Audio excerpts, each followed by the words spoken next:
Hola, ¿qué tal? Saludos. Vamos a platicar de los temas económicos más importantes con los que está iniciando esta semana, porque hay muchos, y por eso vamos a charlar con alguien que hace tiempo que no charlábamos, Alberto Bernal, jefe de investigaciones económicas de Multicapital, que nos acompaña desde Miami.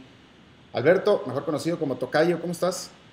Muy bien, gracias. Muchas gracias por la invitación, Alberto. Qué bueno. Tenemos un poquito de fallas técnicas con el sonido. Vamos a ver si podemos hacer esta entrevista bien, Alberto. Oye, dime una cosa. El domingo en la tarde todavía estaba terminando el proceso electoral en México. Tú ya estabas escribiendo al respecto. Enviaste un reporte sobre el proceso. A eso te dedicas tú. Cuando decimos que eres jefe de investigaciones, porque estás investigando siempre sobre los países que cubres y México es uno de ellos. Ya hacia el lunes al mediodía, ¿cuál es tu visión de lo que vivió México el domingo?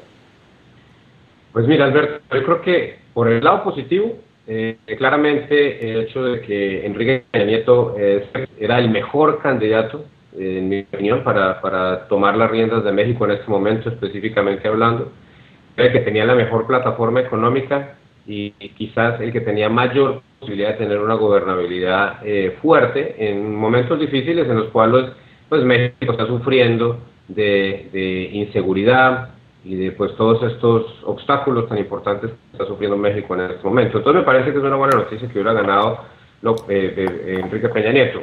De las cosas que no me parecieron tan buenas, que han aparecido desde cuando te envié el documento anoche a esta mañana. Parece ser, y esto de conteo va un poco más lento, parece ser que la distancia entre el PRI y el resto de los partidos mexicanos en el Congreso, llámese Senado y Cámara, no está siendo tan amplia como esperaba yo. Lo que implica que el PRI va a ser la mayor minoría dentro de ambas cámaras, pero no va a tener una mayoría absoluta. Y esto es importante porque implica que Peña Nieto entonces va a tener que seguir dependiendo de tener buenas alianzas dentro del Congreso para poder seguir adelante con los planes de cambio estructural que necesita ver México.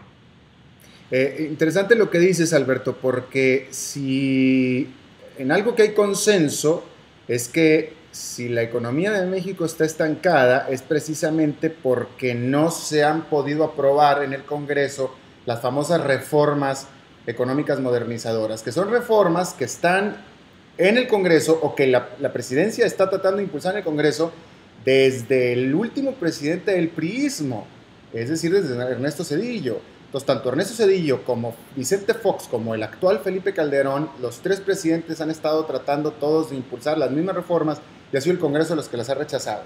Y por lo que tú estás diciendo aquí, pareciera que se está arando el terreno para que podamos tener otros 6 años de lo mismo, Alberto. Pues yo espero que no, Alberto. Yo espero que en este caso las estrellas políticas estén alineadas para que se puedan aprobar estas reformas. Yo creo que hay una diferencia importante entre lo que está sucediendo ahorita y lo que le pasó a Calderón, que es que en la época de Calderón, el PAN quería aprobar todas las reformas estructurales, obviamente, y el PRI fue el que le trató de estancar el caminado a la administración de Calderón.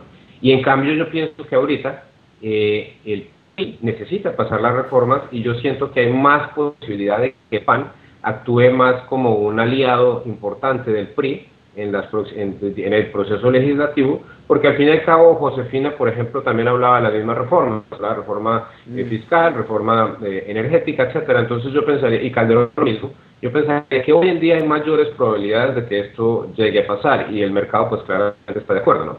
Claro, y bueno, ya para agotar el tema mexicano, o vaya, en esta entrevista del tema sobre lo que sucedió el domingo, nada más hacer un comentario respecto, Alberto, como tú acabas de decir, tanto el PRI como el PAN tenían las mismas propuestas económicas básicamente. El otro candidato, Andrés Manuel López Obrador, él no, él tenía propuestas económicas totalmente opuestas. Y es de notar aquí que López Obrador quedó en segundo lugar, y quedó en segundo lugar con una diferencia de 5 o 6% nada más. Es decir, que hay una gran masa que apoya a López Obrador que está exigiendo, pidiendo un cambio radical de la circunstancia en México. Sin duda, Alberto, el 30% de los votantes en México quieren ver un sistema económico totalmente diferente.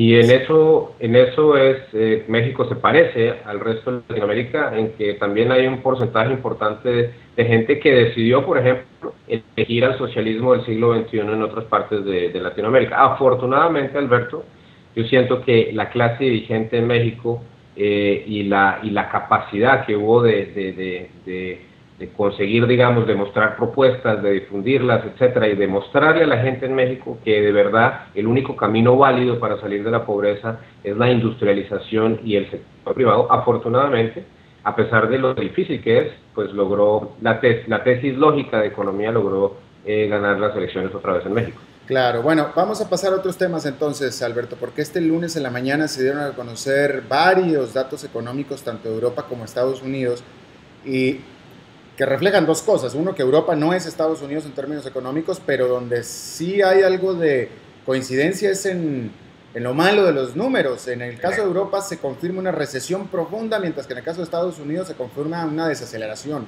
Exacto.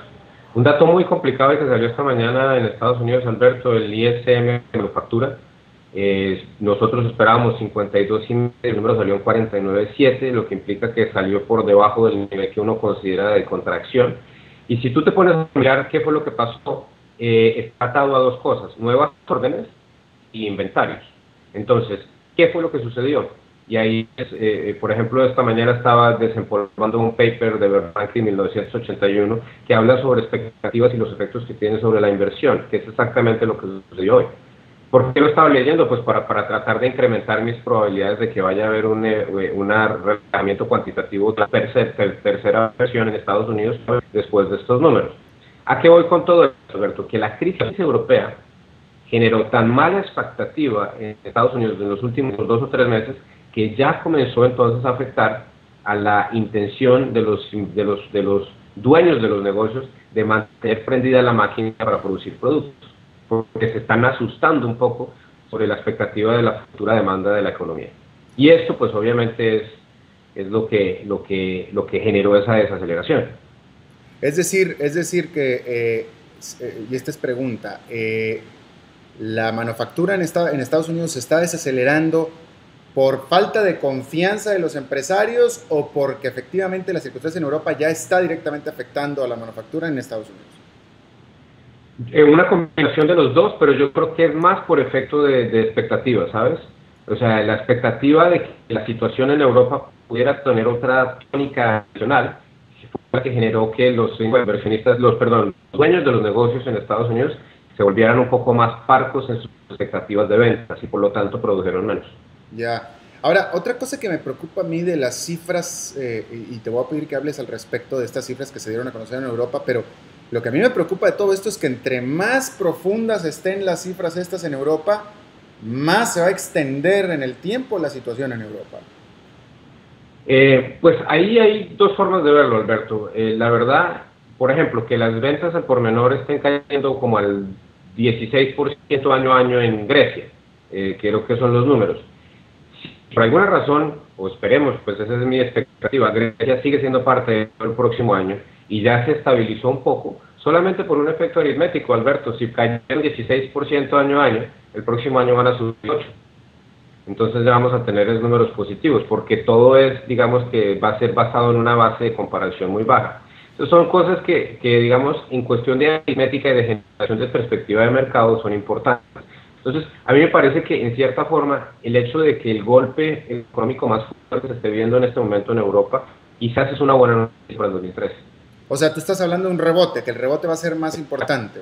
Exacto, y fíjate que otra cosa que estoy incluyendo en eso yo es que, Alberto, yo siento que ya en este momento Europa, así por fin, tomó una decisión de aceptar la gravedad de la crisis, y entonces ahí vamos a ir avanzando poco a poco hacia la unión fiscal, hacia la unión bancaria, hacia la mutualización de las deudas, y más importante aún, Alberto, acuérdate, en 2 días, el 5 de julio, el Banco Central Europeo va a disminuir sus tasas de interés y ojalá imprima dinero.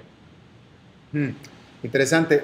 Alberto, ya para terminar, aquí en América Latina, nunca te pregunté, y te lo voy a hacer al hilo, es decir, esta pregunta no te la esperas, pero te quiero preguntar acerca de lo que pasó en Paraguay, o de la circunstancia en Paraguay. No sé si Paraguay sea un país que tú investigues, Pero en todo caso, sobre Paraguay y el Mercosur, el hecho de que el país ya lo sacaron del Mercosur, la buena noticia de que admitieron a Venezuela al Mercosur, etcétera. Pues mira, a mí me parece, primero que todo, para mí el Mercosur es un club de comercio internacional que no sirve para absolutamente nada, porque las reglas de juego no se cumplen. O sea, si Argentina le pone, si le cambia las tasas para las importaciones a Brasil, entonces, ¿de qué estamos hablando? Y lo hace unilateralmente. Entonces aquí no hay un respeto de las reglas de juego. Para mí el Mercosur simplemente es un juego político, pero no tiene validez como entidad económica. Tiene validez como entidad económica un tratado de libre comercio entre países serios, llámese Colombia con Estados Unidos, llámese Perú con Estados Unidos, donde se cumplen las reglas de juego. Pero en el Mercosur, pues cada uno cambia las reglas de juego cuando siente que le está afectando sus propios intereses, por la cual me parece totalmente irrelevante que sea o no sea parte de eso. Me parece que hay un nivel muy importante de falta de seriedad en esta discusión en Latinoamérica. Por ejemplo, déjame darte un ejemplo, el gobierno de Cuba retirando su embajador en Paraguay, hablando de que Franco no había sido elegido democráticamente. ¿Acaso es que Raúl Castro ha sido democráticamente elegido? O sea, un nivel de hipocresía impresionante, de doble moral increíble dentro de gran parte de países latinoamericanos estando sobre esta situación. Ahora, tú esperarías, y repito, no, sin estar seguro yo si cubres tú Paraguay o no, pero tú esperarías algún problema a nivel macro en Paraguay en términos de falta de inversión o acceso a capitales, etcétera. Sin duda, eso le va a tener efecto, sobre todo también, por ejemplo, hasta donde entiendo yo, Venezuela le mandaba petróleo a Paraguay. Creo que no lo va a hacer ahorita, eso va a tener efecto. Imagino que va a haber una disminución de la inversión basada en la incertidumbre. Y yo pienso que esto va a durar hasta cuando vengan las próximas elecciones, que según entiendo son en febrero del próximo año. Ya. Alberto Bernal, jefe, director de investigaciones económicas de Bulti Capital desde Miami. Te agradezco muchísimo tu buena intención de charlar con nosotros, Alberto. A ti por la invitación, Alberto. Hasta luego.